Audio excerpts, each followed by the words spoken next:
Hello and welcome to Nourish, Body, Mind, and Spirit. My name is Dr. Nancy Tarlow, and I'm thrilled to have you join me on this journey of learning all the wonderful ways we can nourish ourselves for better health. Today, I'm really excited to have Dr. Erica Peabody on. She's a chiropractor in Fenton, Michigan, and I've been following her for years and I love her posts. And one of the things that attracted me to having you on, Erica, is you're just always upbeat and you have this sweet personality and very loving. And you definitely, to me, embody what it means to nourish and nurture others. So thank you and welcome. Well, thank you so much. I don't know how long we've been connected, but I always want to put out the bright side of life, and life isn't always so bright, but I think we can always find something beautiful and wonderful and start and share from that perspective. So thanks for having me. And I have to admit, one of my favorite things that you post about is your dog. He's sitting right here with me right now. I'm a dog lover too, so I like always love how our dogs definitely nurture and nourish us for sure. And they become our companions and part of our family. And I feel that's really true for you. It is, he came into my life in a really, really roundabout way. And I definitely didn't want a dog. And I feel so fortunate. I think there's a meme out there somewhere on the internet, and it talks about like if you get a chance in this lifetime to meet your soul dog or your heart dog, that's a lucky lifetime. And that's how I feel about Lewis. Yeah, he's he's as sweet as he looks on social media too. He is that sweet. Yeah.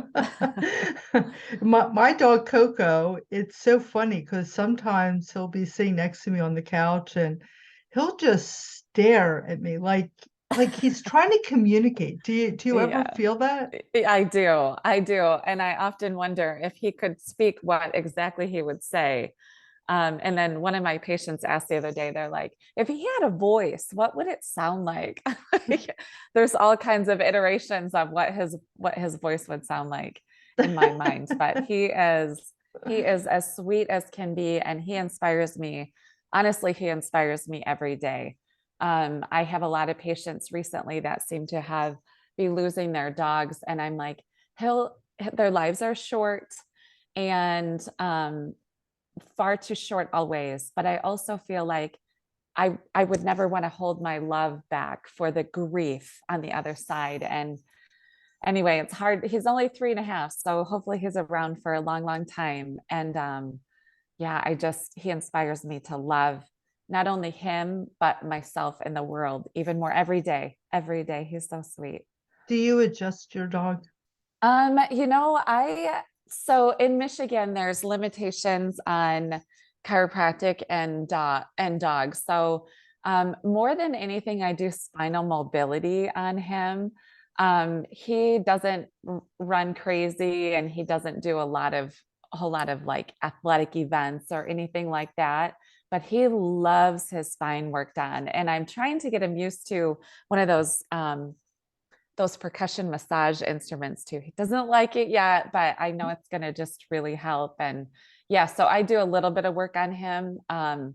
And here in Michigan, I haven't necessarily like pursued animal chiropractic, mostly because the limitations here in our state are so I don't know a whole ton about it to begin with, but spinal mobilization is always a beneficial thing, no matter what kind of animal. So yeah, we do I that.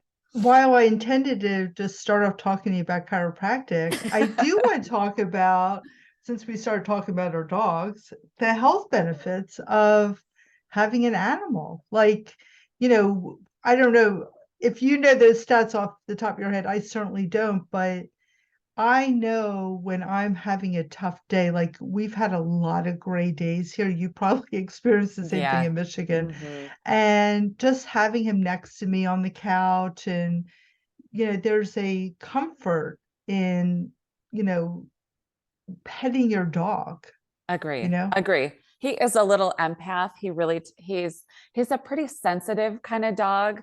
But he's very empathic. So as I sit down with him, he's kind of like become a little bit of like a charging station. I always say we are each other's emotional support animals. So I'm that for him and he's that for me. But living alone and just being on my own, he is just a source of energy. He's a source of love towards me, but he also gives me a focus for my love, my own heart energy to give out. Not only do I do that in my practice, but it's so comforting to have him. And he's also the greatest snuggle bug. He loves to sit on the couch with me. He loves to like cuddle in and be really close. And sometimes at night, he even likes to be like, I'll turn on my side and he's right behind me or his head's right on my hip.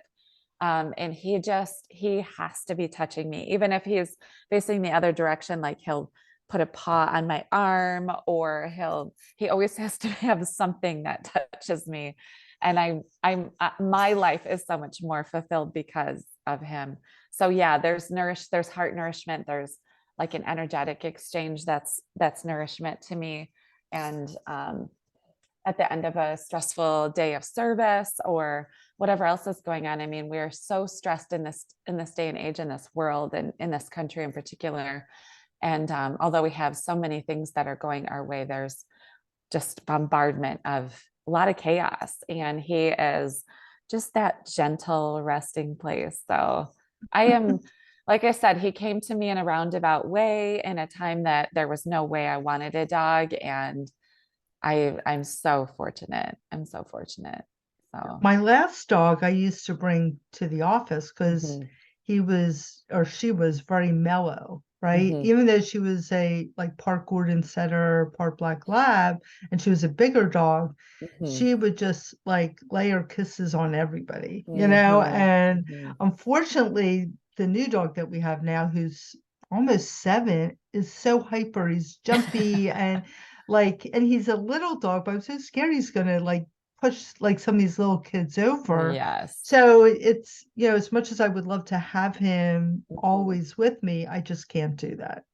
I so I have a very large wellness center, which my chiropractic office is inside of, but my office itself, my adjusting rooms are very large. And after about 2 years, so he's 3.5 now. So at 2.5 years old, I decided that I wanted to pursue training for him. So he's been trained earlier this year. I sent him away to a board and train for it was far too long, 10 weeks, but it's so nice because I didn't want to be inside of patient care and then be trying to be super cordial and professional and then yelling at my dog to go sit. So I needed him 100% responsive to 100% of my commands 100% of the time. And so I sent him to school and he's trained off leash. So he's technically a professional companion now. And because he's such a gentle soul naturally anyway, and he's never been hyper, so I started to bring him into the office. I sent him off so that he could have a purposeful life going forward instead of just sitting here waiting for me to come home every day. And he's 3.5 now. So I figure I'm hoping he lives, 15 more years. But even if he lives 10 more years or even just a couple more years, I mean, hopefully he's got a long life. I didn't want him to be sitting here waiting, and the patients love him. He's a Bernese Mountain Dog Poodle mix. He's got blonde hair, soft wave hair, and he's about 55 pounds, and they love him. He is the first. So I go into the adjusting room and he follows me in and he finds his spot. And then after the adjustment, then he gets to love on the patient. But Oh, I wanted my day to continue on. But now he greets all the new patients. And I would say probably 95% of my patient base has dogs or a cat or they're animal lovers in general.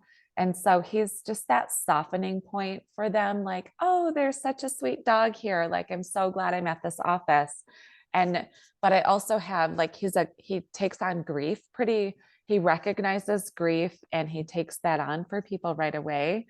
and he knows and he loves the pregnant bellies and he loves the newborns. And he can just recognize that transition time in life, whether it's a new life or the end of life, or they've recently lost their dogs. I have adults rolling around on the floor with him because he just is that way. So I'm Yeah. so glad I did that for him, even though it was 10 weeks without him. It's been such a rewarding shift for my office to Mm, have him there. that's They really nice. love him more than me. Now the adjustment and the chiropractor is like the sidecar to this beautiful with the dog, but he nourishes our office in such a big way. And in his bed, I had a 1 year old, a 3 year old, and a 5 year old, all three little girls in his bed with him, Oh, yelling and screaming out of pure joy. And he just loves it all. He's so gentle, so that's precious. so sweet. Yeah. So tell me, what made you decide to become a chiropractor? So I have chiropractors in my life, and I've been adjusted since I was a baby. My mom's favorite sister went to chiropractic college, she actually graduated from Life in, I think, one of the second or third classes that Life University that went through there. And so as she was graduating, my mom was having kids. And so my aunt was explaining to her how important chiropractic care and taking care of the spine and nervous system is for children, for obviously following birth, but also, children fall 3,000 times by the age of 2. So we had been adjusted. I have 3 brothers our entire life, and I feel so fortunate. So when I headed off from high school, I knew I wanted to help people, but I never considered chiropractic. I was looking into nursing, a PA school, being a medical doctor. My mom was exploring with me kind of professions that I may want to be involved in. And at the time, I graduated years ago when the internet was just coming out. So I didn't have access to so many things. It was like, what are people suggesting? I'll take a test and figure out what I'll be good at, that kind of thing. And my second semester at Michigan State University, I literally at 2 a.m., I woke up in the middle of the night and I said, I'm going to be a chiropractor. And I went back to sleep, and that was it.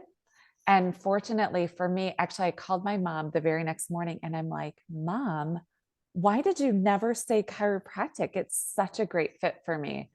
And so I then started to pursue that. I left Michigan State, moved to Boise, Idaho. I graduated from University of Alaska in Anchorage, and then started my chiropractic program in October 2001. And is that right? That's right. And the really awesome thing is that in February of 96, when I made that decision in the middle of the night at 2 a.m., this many years later, I'm so fortunate to have a profession that fits me even better every single day. I feel very blessed to be able to say that because, people get into something and then they're like, not quite sure. And then 15, 20 years later, you're like really headed down the wrong path. And I'm so fortunate I feel like chiropractic chose me. And also that was kind of the story of when I started at Life University. It was the story of a lot of the students that were in my class was like, I had this injury and I went to see a chiropractor, or my so-and-so did this and chiropractic found me, rather than me making a conscious choice to choose it. It's really a fascinating thing about our profession. I'm sure you've heard that too, right? It Well, just, I was just getting ready to say that. You must have been reading my mind when you yeah, said that, like, it really is a calling. it is.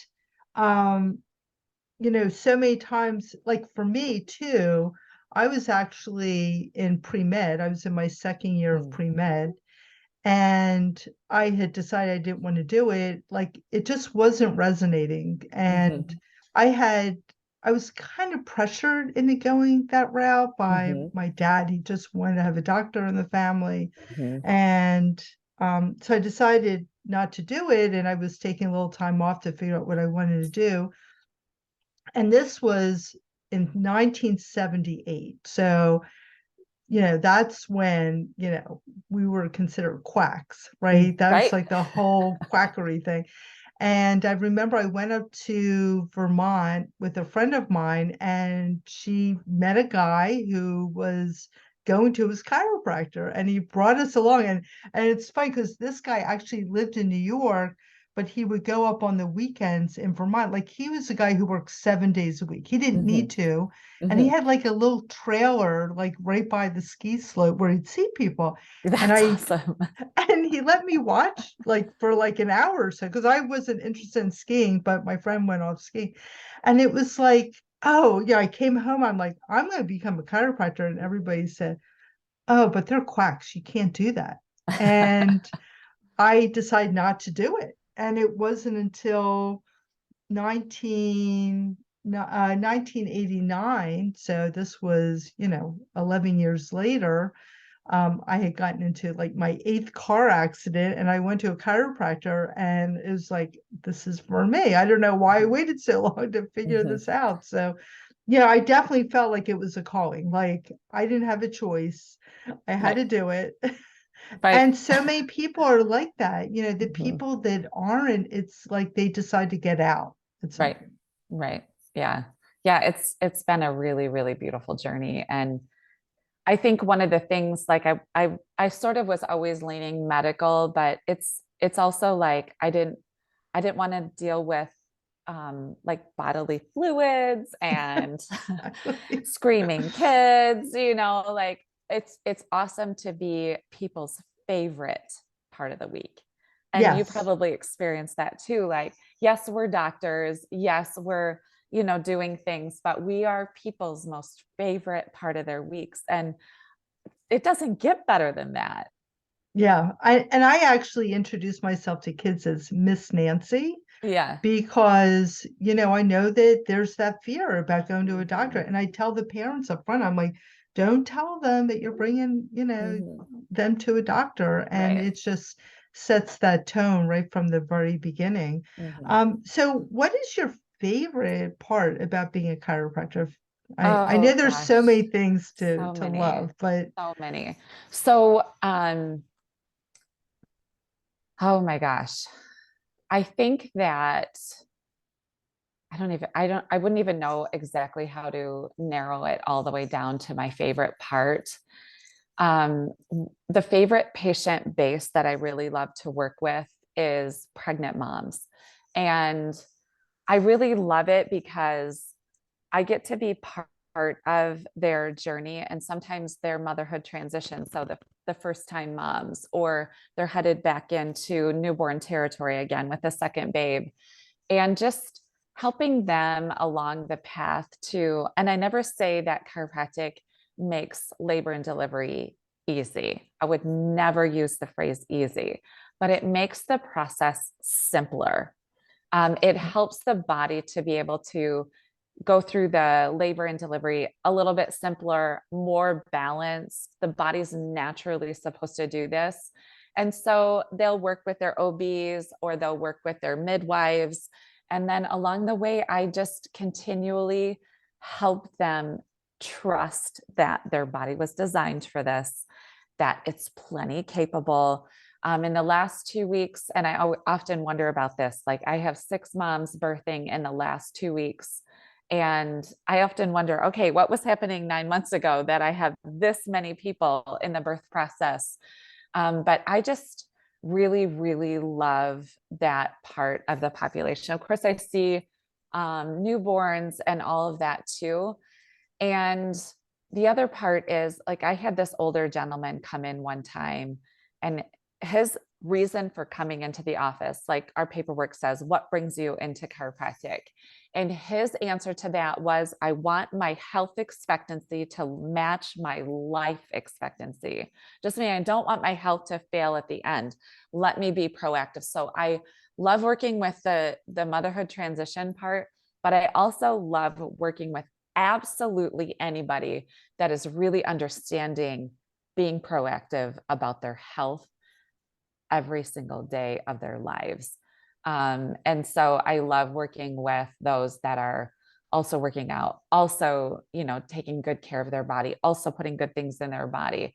Also, you know what I mean? Like, it's the ones that are really living the lifestyle that I'm living. They're living that chiropractic lifestyle. And then they're adding in to that. I have this one guy that I think about, and he just is so jazzed up. He comes in every week. He's so jazzed up about getting adjusted. Like, I'm like, I would hire him to just sit in the reception area and share his joy about just being there, being under care, and being in the chiropractic lifestyle.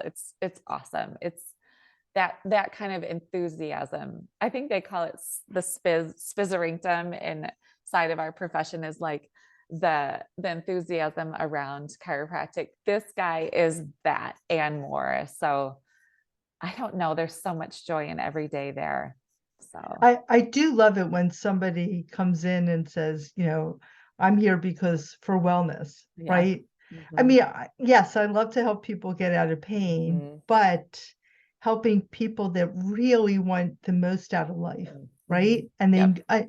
they understand and value and respect chiropractic as a Right. piece of that. I mean, Right. that's amazing. So I want to talk about immune system function because I feel that I mean, you've seen this, you've been a chiropractor for a long time. You've seen, the way it seems like our society, our US at least, is looking more and more for an outside in approach. Right. And it's not working. We're ranked like 37th in the world when it Mm-hmm. comes to health. And Mm-hmm. we have the highest mortality, youngest mortality rate of, all industrialized nations. We Mm-hmm. spend more on healthcare. Like, I think it's almost double. Mm-hmm. And, healthcare, of course, is not what we consider healthcare, Mm-hmm. right? The definition of healthcare is, just taking medications and stopping symptoms, and that's not what's making people healthier. Mm-hmm. So, how do you feel that chiropractic helps to boost the immune system? So when we think about the systems of the body, right? If we talked about, let's say, circulation, we would know that that's the heart, the arteries, the veins, and all that. When we talk about the respiratory system or the skeletal system, like, we can label where that system is. When we talk about the immune system, it's many things. Like, we can't label one thing as the immune system. And so it's an orchestration of many glands, many tissues, and it's that response to the environment. It's the response to outside invaders. And the nervous system controls and coordinates the entire body. We know this. The brain goes to the spinal cord, the spinal column, to the spinal nerves that go in. And I was just talking to a patient yesterday about this. The brain messages out to the body is one thing, where how to move your arm, or how to make the heart beat, or all that stuff. But the messages from the outside back in are an even more messages with checking in with the body all the time. So when the immune system is activated, the nervous system controls and coordinates all of that. And we have to have proper alignment and proper communication for all of this entire system to be orchestrated properly. And so as the nervous system has interference for physical, mental, chemical, emotional stresses, which all the things in life, we get bombarded in ways where we can't quite function at 100%, and it comes into the body, overwhelms the body, but the nervous system is controlling, coordinating everything. So there was another patient in yesterday that we were talking about, when a patient lies down on your table, do you just see their skeleton? And I'm like, well, no, I don't see their skeleton. What I see is tone, and what I see is their nervous system. I said, we do work with the bones, but we are direct nervous system. We work directly with the nervous system. We just use the bones to access that. So if the nervous system is controlling, coordinating, and is free of interference through chiropractic care, regular chiropractic care, and then we're doing proper things with the chemistry of the body, we're handling our stresses, we're doing all the things that we should be doing, our immune system, the orchestration of that is more in line properly because of the messages coming in from all around the body. The body can recognize things quicker. It can start the immune system response, that cascade of events that needs to happen for our bodies to, distribute white blood cells around, to send out the garbage men of the body, to get our lymph system on board. And so the nervous system and the immune system are like almost like one and the same, because we just can't separate the body out. Like we could take the vascular system and separate that out, and take the skeletal system, separate that out, take the muscles, we can separate that out. But the immune system is all encompassing, and it needs to be orchestrated properly for us to function properly. So that's really, I look at just the orchestration of it happening by the nervous system. There's no other way. Like that's just how it's done. And so if we can build that from the inside out and increase the light on the inside out, we're not fighting it from the outside in. I always talk about pharmaceuticals and different things like that. Like there's a time and place for that, 100%. However, they should be a bridge. And then as we're bridging to the next iteration of ourselves of getting well or out of something, we're also boosting the light on the inside. That's that inside out approach. Right. And part of that inside out approach is, of course, eating nutritious food, right? Like, yep. You can't just look at the health of your body just in one piece, right? For sure. Right. You got to look at all these different pieces, but a lot of people are, eating healthy and they're exercising, they're doing all these things, and they're still not healthy. And maybe it's because they're not getting chiropractic care. Right. Yeah, that's possible.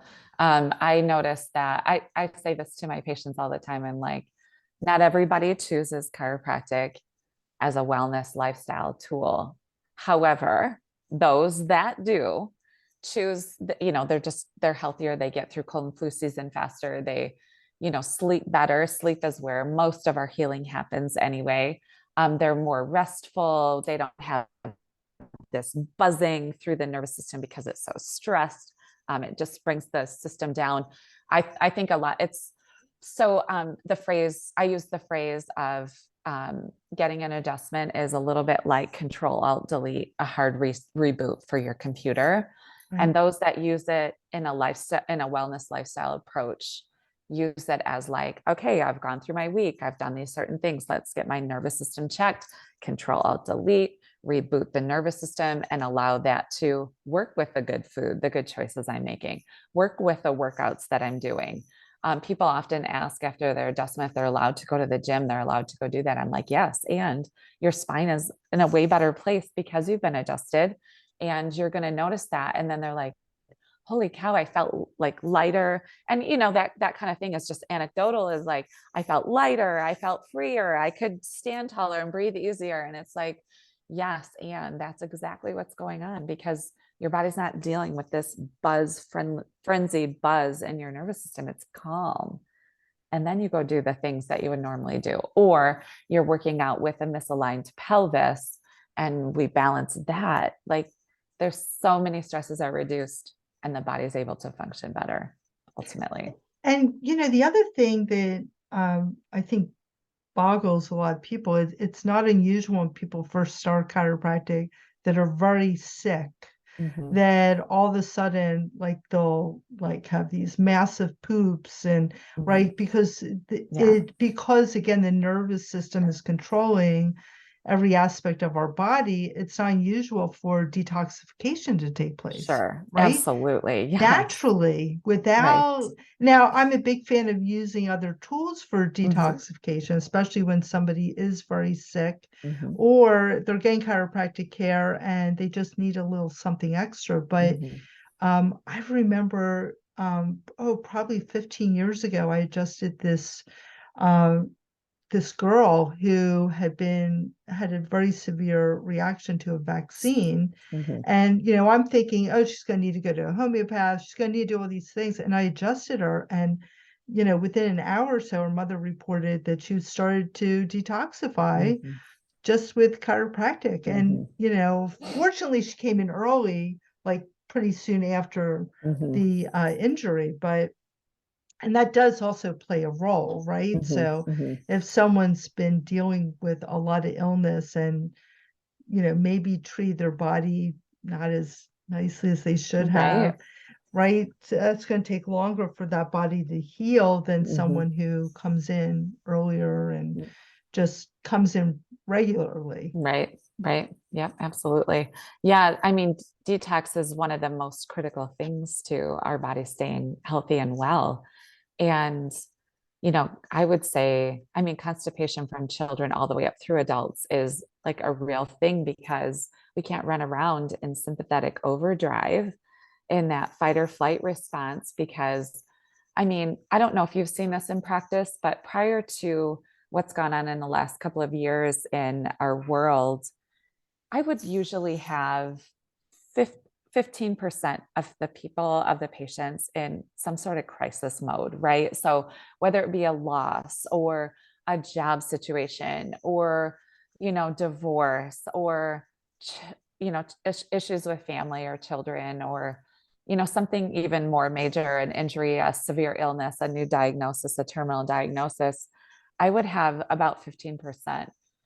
Since the last couple of years and what's gone on, it's like 100% of people in some sort of crisis. Yeah, And there's two parts of the nervous system, right? As you know, it's like the sympathetic nervous system is that stress response of like fight or flight. And if we look way back in the day, it was about fleeing from predators and things like that. And we would, all the blood and messages would go out to the extremities so we could run and we could fight and we would have energy in our extremities. Well, that takes all the blood away and nervous messages away from our vital organs, which are for, you know, resting and digesting and all that stuff. So if we're constantly living in the sympathetic overdrive, we're not getting proper messages through the center of the body, which grounds us.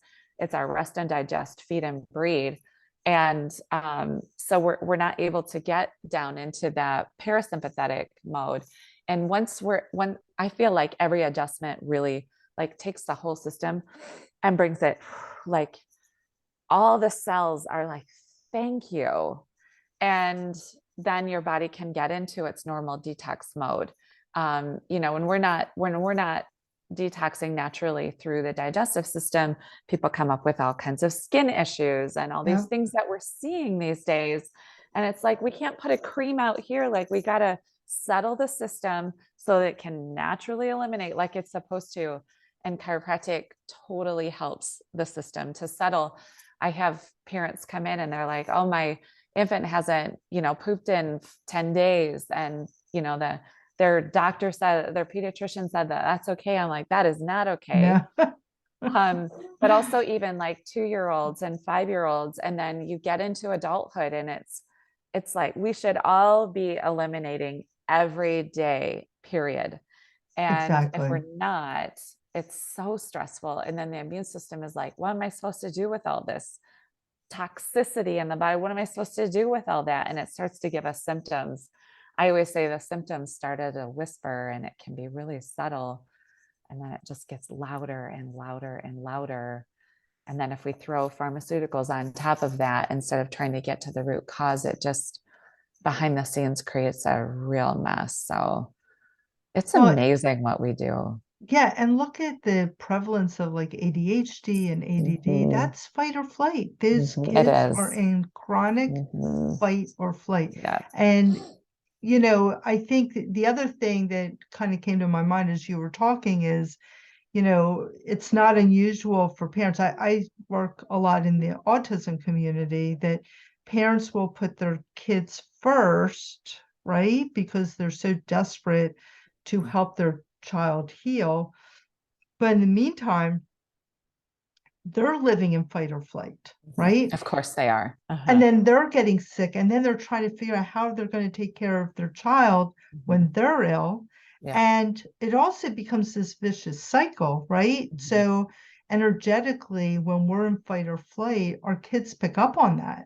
For sure. So I always try to encourage the parents, and I keep my fees very reasonable. Mhm. It's like you need to take care of yourself Mhm. Like, and I love to use that analogy on the airplane. They always tell you to put the Right. mask on Mhm. yourself, right? The oxygen mask before you do it for your child. Yep. And it's true. We need to Mhm. fill our cup Right. and make sure that that's full before I'm not saying we shouldn't take care of our kids, because of course we're going to, but we need to take care of ourselves too. Right. And that's the other thing I see a lot in the autism community. The parents, some of them are having serious health issues Mhm. because over time it will take its toll, whether it's cancer or heart disease. We're human, and we need to take care of ourselves Mhm. the way we want to take care of our kids too. Yeah, I love the airplane analogy. And the other one that I really love is the heart itself. As soon as it pumps blood out to the rest of the body, the very first branches are the coronary arteries, which go right back. Like it just gives me chills of how the design of the body is. It goes right back to the heart first.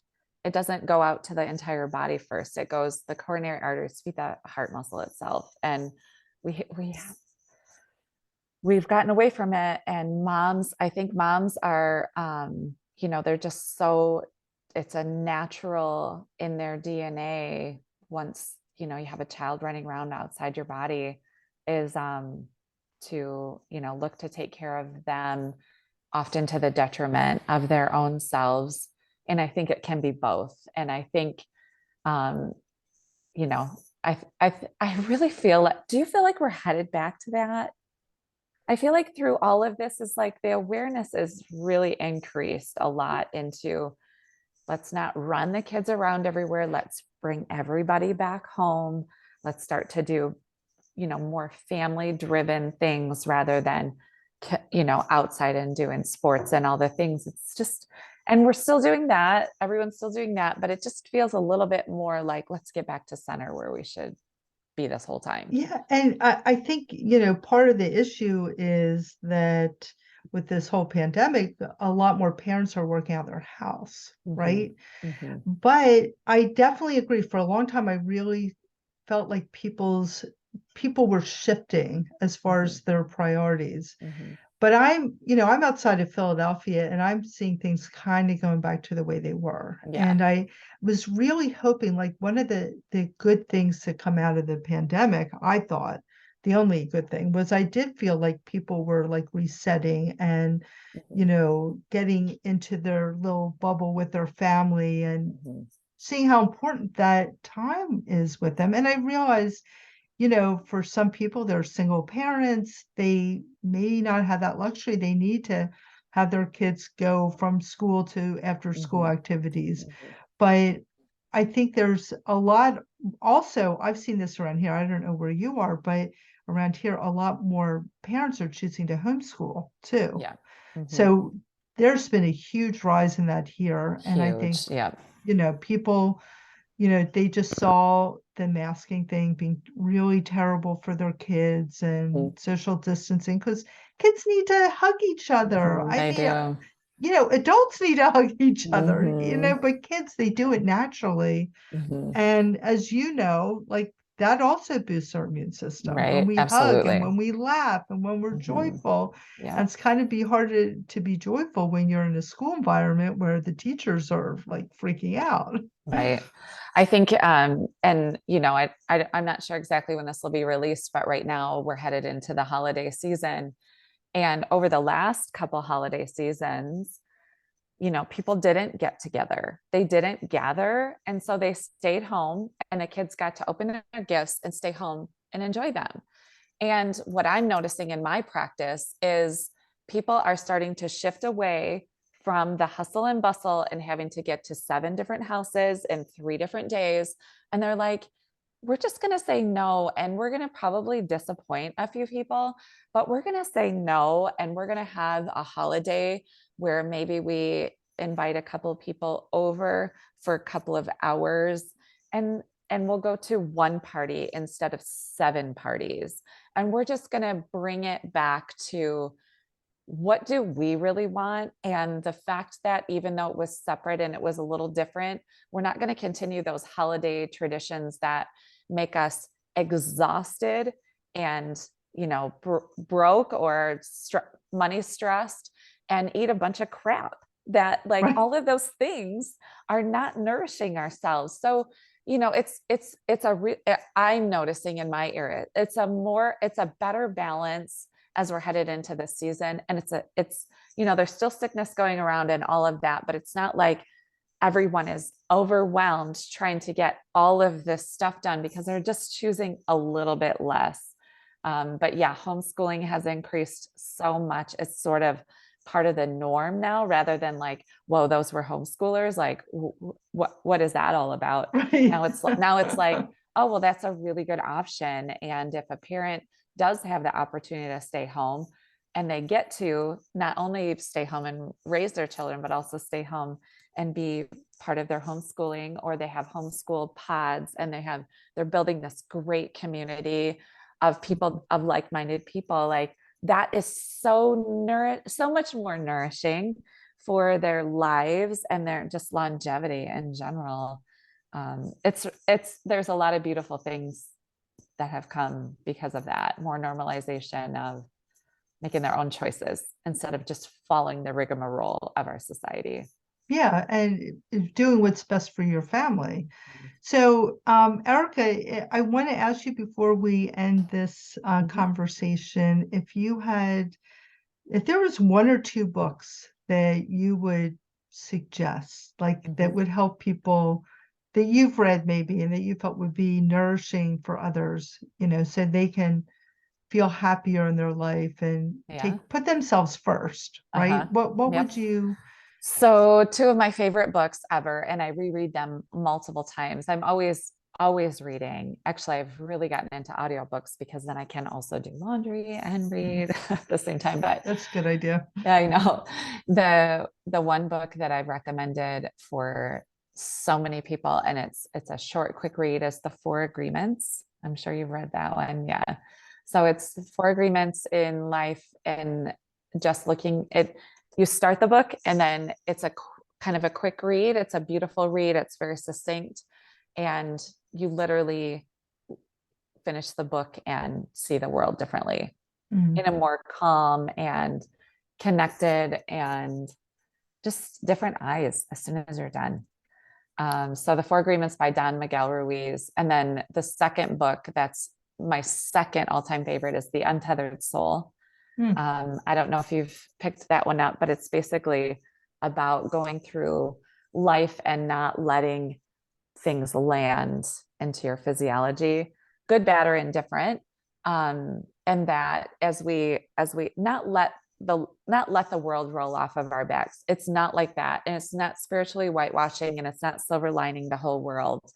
And not looking at the bad things and the, challenging things in life, but it's more about, how can I process this as anything comes in? How can I work to process it?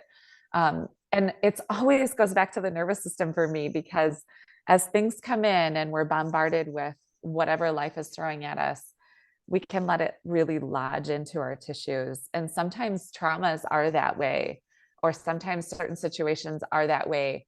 And it's so overwhelming. They get lodged in the tissues. And then it affects the nervous system, which then affects the immune system, which then affects our life. And The Untethered Soul, and I can't think of who the author is right at this particular moment. And then he has Living Untethered is his follow-up book to that, and he's got courses and all that stuff. But really, really powerful, shifting, nourishing book for me. Both of those. That sounds great. I can't wait Mhm. to check it out. Yeah, yeah. Erica, thank you. This was, I imagined something wonderful, but this was even better. You're just, again, such a sweet soul, and I am jealous that your patients get to experience you. I wish I were closer. I would love Aw, to come and receive some chiropractic care from you. aw. So thank you so much. Well, I'm honored to be invited, and I'm grateful to be connected. And those are like the nicest words that I've ever heard. So Oh, thank you so much. Thanks for having me. thank you.